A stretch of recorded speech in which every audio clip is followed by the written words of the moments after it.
There's so many, bro. Oh my God.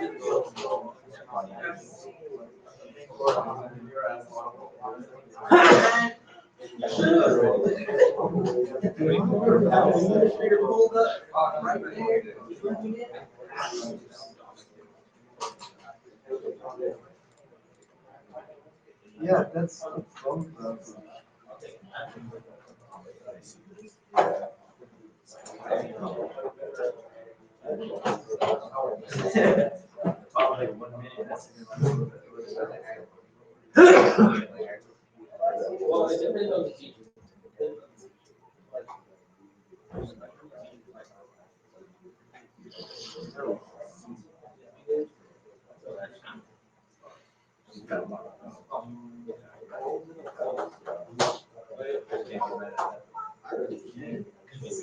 that was asshole. We made it effective.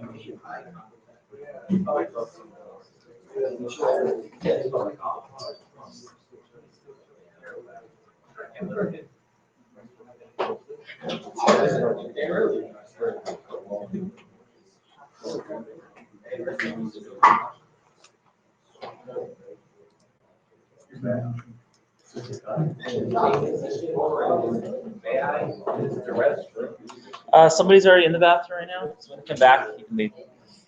Okay, guys, let's get started. The live stream is up, so you can check it out. So we're taking down all talking because now we're in lesson time. This lesson will work on any project, but I'm going to use the third-person example map. What we're going to cover today is something called level blueprints. Okay, this is a great way of adding code and adding things that happen in your game without having to go through the whole process of creating a brand new blueprint and all that. Your level itself is a blueprint. you can code things on that level blueprint and have access to everything in the entire world. From your son to your character to an enemy to the stairs in the scene to anything, the landscape, it's all accessible to you.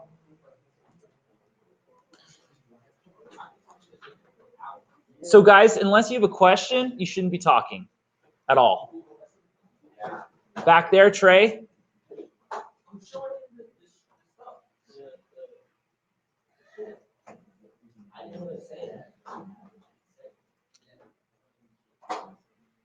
All right, so let's start by accessing the level blueprint. Here in the front of Unreal, I want you to click on Blueprints in the top middle. Blueprints, open, level blueprint. It's going to take you to this graph. And you can think of it like this. Your level is a blueprint. The viewport, where we do all our editing, is the viewport. Everything inside of it is a component, like we would with a blueprint actor that we would make. We'd add component. Well, instead, the blueprint of the level, it's kind of weird to think about. Like when you have a third-person character, right? We add a camera, we have a mesh, we have a spotlight, things like that. Those are components of that blueprint that then we can access in our code. We can drag that spotlight onto our graph and stuff and do things to it, turn it off, turn it on. Our level itself, everything in it is a component, which we have access to here. So your level blueprint can be used to code and take in player input. So first thing I want you to do is let's do something when the player presses a certain key. So right click and type in the 1 key. I want you to pull up the 1 key. So when the player presses 1, something happens. Now what do we want to make happen? Well, yesterday we learned about particles. So let's spawn a particle. So drag off of this 1 key, so when the player presses the 1 key, and look up spawn, type in spawn particle or spawn emitter. If you type in spawn particle, it'll come up anyway. What you want is spawn emitter at location. There's 2 ways of doing this. You can either spawn an emitter or a particle, it's the same thing, attached to something so that wherever that thing goes, it follows. This would be good for like spawning a torch attached to, torch light attached to a torch static mesh or something like that. Or you can spawn at the location and just stays there. In this case, let's make it so our player can spawn like some fire at a location. Maybe it's a game where it's a survival game. They can place campfires around, whatever. So on this node spawn emitter at location, where it says emitter template, select class, click on that drop down and choose the particle you want to spawn. In this case, I'm going to choose fire. And as far as location, I want this location to be wherever the player happens to be. So what we need to do is we need to get access to our player. Really simple, our player character is in our map. So go to the front of Unreal, find the character in your scene, whatever type of character it is, click on him, then go back to the blueprint. Whatever you have clicked, you can create a reference to in your code. Right click, and at the top of the menu, you'll see you can add events, any events a third-person character can do, any functions a third person can do, and create a reference to third-person character. So after right-clicking, choose Create a Reference to Third-Person Character. This is the same idea as dragging something onto our graph in a normal type of blueprint. But instead, this is our level blueprint. Now, drag off of the third-person character, do get location. Do get actor location, and plug that into the location category of the spawn emitter.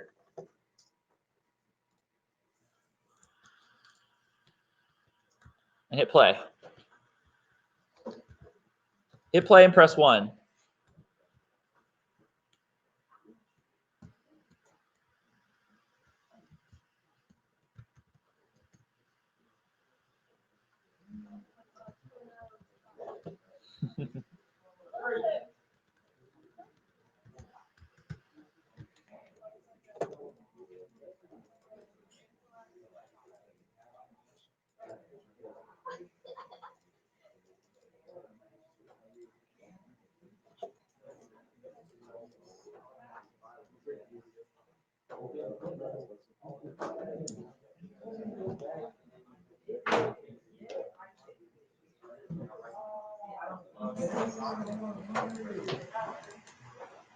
Okay, let's do something else.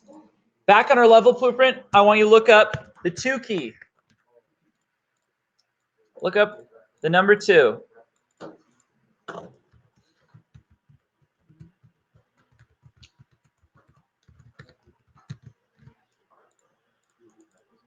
This time, let's do spawn emitter at attach. So it's actually attached to our player.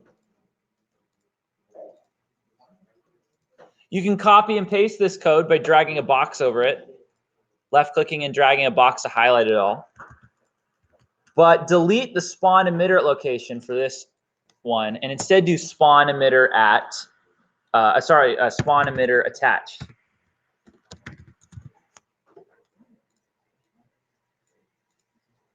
This one I'll do sparks. And we're going to attach sparks. What are we attaching to? Whatever we want. In this case, I'm going to attach it to the third person character. Now, if you try to drag third person character directly into the attach to component thing, it doesn't know what to do.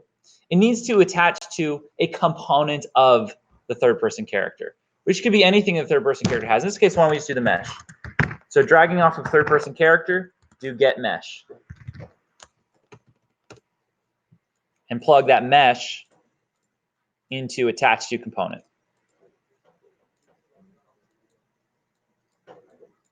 Once you've done that, hit play and try placing sparks. You'll place it, but it will follow your character wherever your character goes.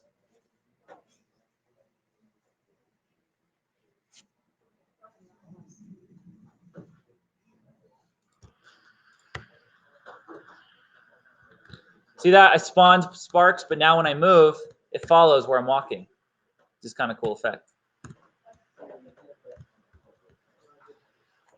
This, by the way, is how you would do things like splashing water if your character is walking through, puddles, or footsteps, dust from sand. Can be done in this sort of way.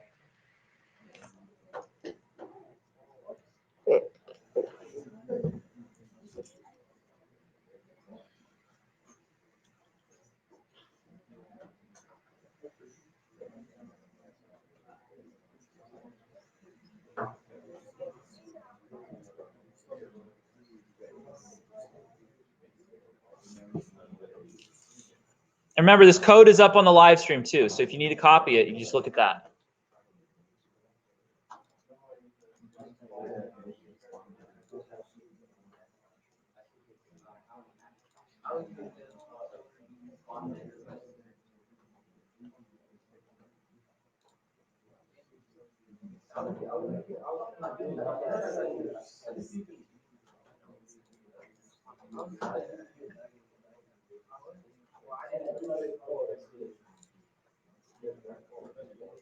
Okay, we can come back to that if we need help, but I want to move on to something else. Everybody look up the 3 key.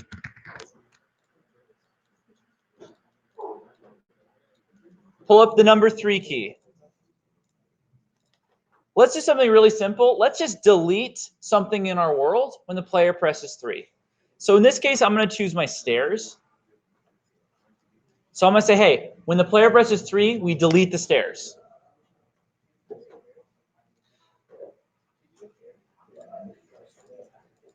So looking up 3 key, next thing I want you to do, click on something in your world that you want to delete. In this case, I'm clicking on my stairs in my map. And then once you've clicked on it, go back to the level blueprint, right click, and create reference.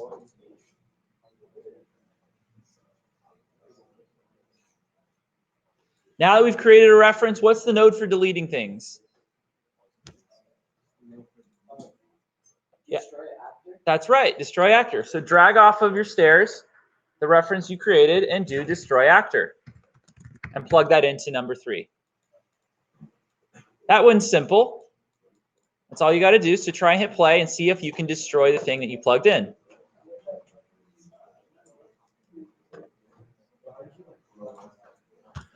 So for me, I'm going to go up to these stairs, press 3, and they delete.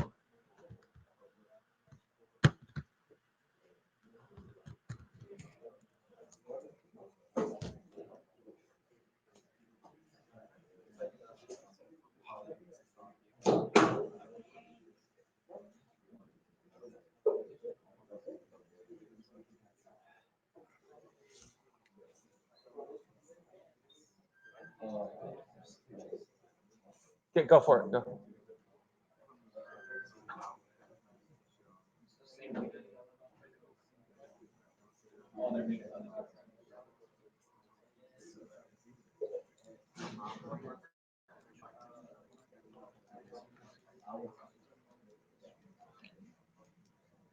All right, new idea. You got cool games like The Sims where you can change out the colors of a wall, for your house that you're building or your floor. Oh, I want carpet, I want tile, that sort of thing. Let's make it so that we can change out the materials being used on something. So I'm going to pick my wall, and what I'm going to say is, hey, when the player presses the 4 key, I want to switch to a whole cycle of different materials and then loop back to the original. Let's do that now. So first step, everybody, pull up the 4 key on your Level Blueprint. Player presses the 4 key. Then go to your world and find a thing that you want to change, whose material you want to change. I'm going to pick this wall. I'm going to say, hey, I want the player to be able to cycle through different materials on this wall. So click on the wall. Now go back to your Level Blueprint, right-click, create a reference to the wall or to whatever it is you're changing.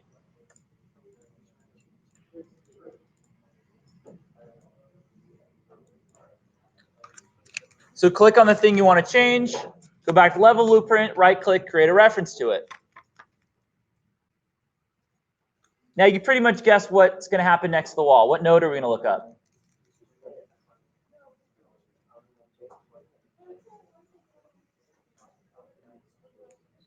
What node are we going to look up to change the appearance of this wall? Anybody have any ideas? How can we change the appearance of the wall?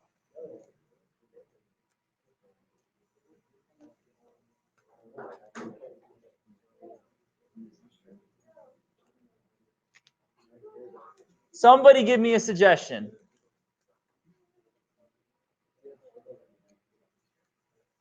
Or we'll wait. Somebody must know. Changing the appearance of the wall. Like the color, the texture it's using.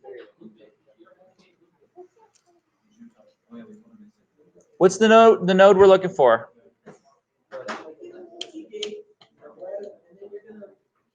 No, we're not doing the multi-gate yet. I'm just asking, how do we change the color of something? Material, thank you. Finally, set material. That's what I'm asking. Now we want to loop this, right? So that we can cycle through several different things. So we want to pull up a special node called multi-gate. Drag off of your number 4 event, it says pressed, and type in the word multi-gate. Choose multi-gate. Multi-gate's a really nice node. Basically, it goes through a list of things, and one at a time, whenever you press, it goes to the next one, press it again, goes to the next one, etc. And you can make it loop, or you can make it not loop.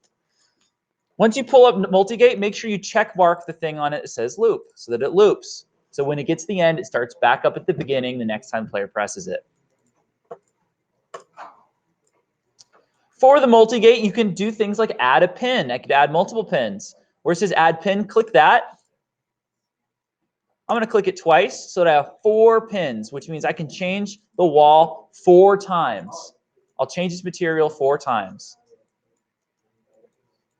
Now on the wall itself, drag off wall and type in set material.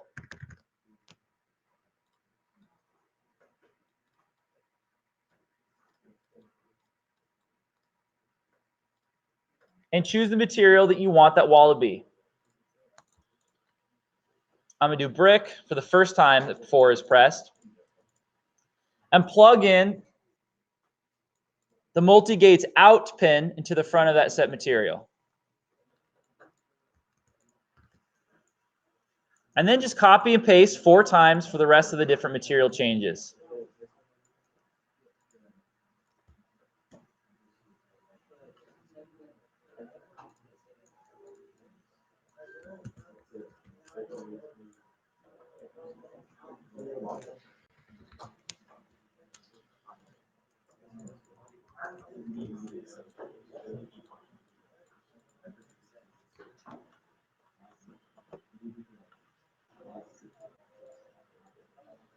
So it might look kind of messy like this. It should look something like this.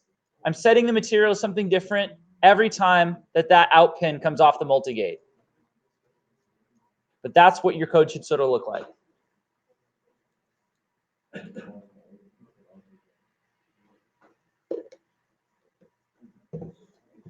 If you've done that, hit play and press 4, and you can actually cycle out the appearance of an object.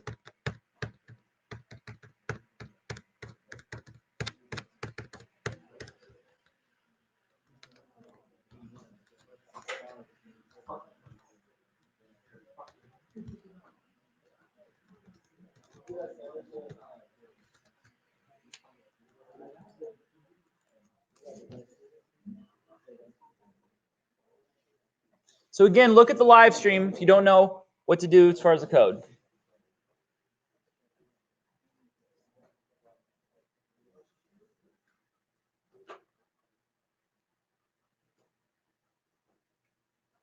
All right, so that'll be in the live stream if you need it. Let's move on to something else. Everybody look up the 5 key. And then go back to the front of Unreal. Let's do a really simple like open door system. We're not going to make a door like rotate open or anything like that, but we'll just make it so that there is an area that was inaccessible before. Player goes up, presses a key, and the thing that was blocking the area now disappears. And if we press it again, it'll reappear. Open, close kind of thing. Let's do that. I'm going to do this with this wall, but you can do this with anything. Basically, what we're going to do is we're going to turn an object off and on. So I'm going to click on my wall here, go back to the code. Now, before I create a reference, what I'm going to do for this one is I'm going to drag off 5 and look up a flip-flop node. Look up flip-flop.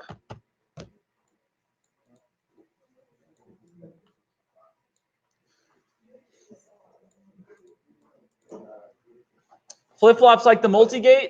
It loops, but it only goes between 2 states, either or.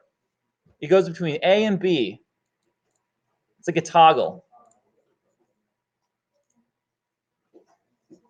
So now right-click, create reference to whatever you have selected in the world, in this case my wall. Drag off of that and type in set actor hidden in game. This will hide it in game, so to speak. If actor hidden in game is checkmarked, that means that thing is hidden. It's no longer there. Copy and paste it so that on the B channel, you can uncheck hidden so that it reappears.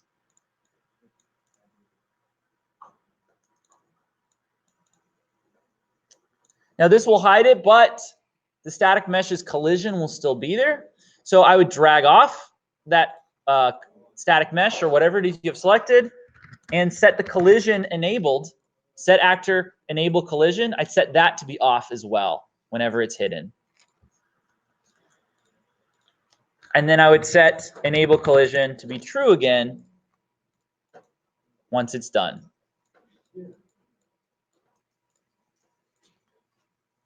So once it reappears, it has collision again. Once it disappears, no more collision. So your code should look like that.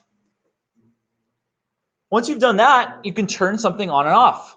Walk through where it used to be, turn it back on, and then it'll show back up.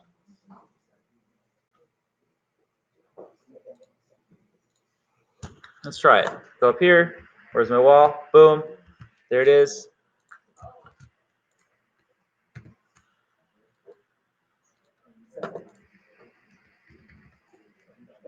See? It's blocking my path. Press 5. Boom. I can walk through it.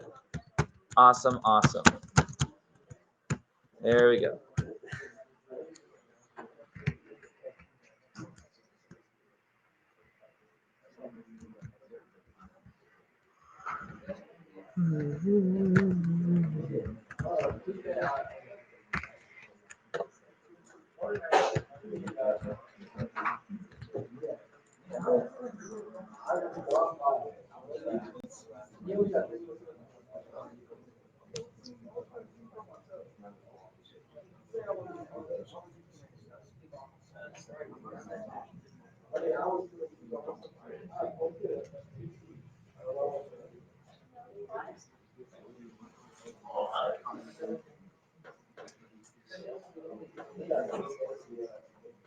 Okay, next up, I want you to look up 6 key.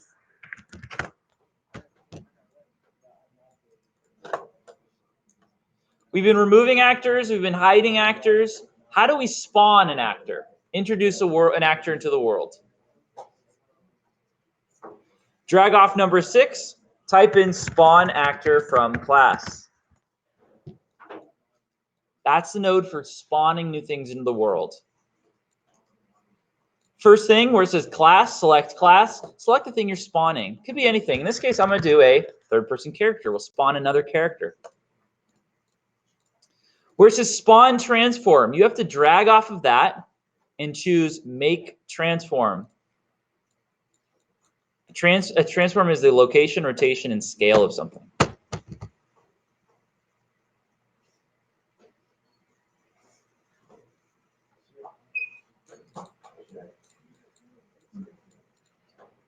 Now you could plug in a number or plug in an object into location, get active location or something, or you could leave it 0, 0, 0. What is 0, 0, 0? That means wherever 0, 0, 0 in the world happens to be.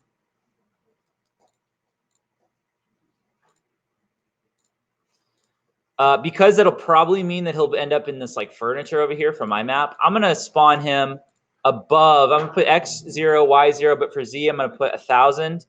So I know he'll spawn kind of like in the air and hopefully just fall down where he needs to be.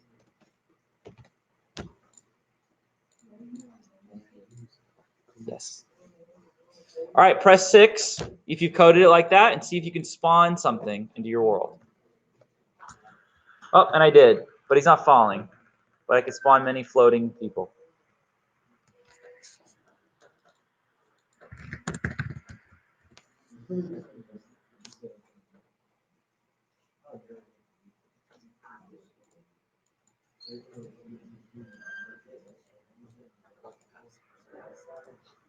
It should be up there.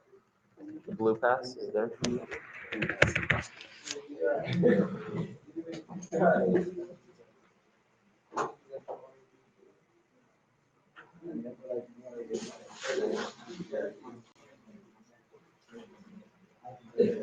not sure.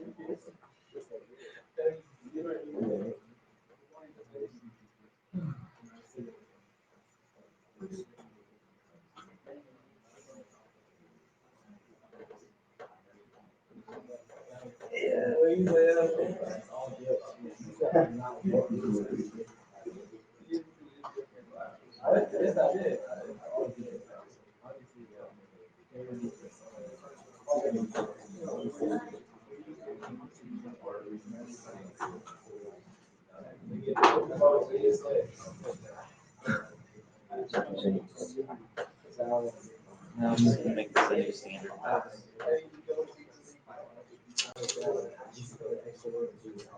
All permanent.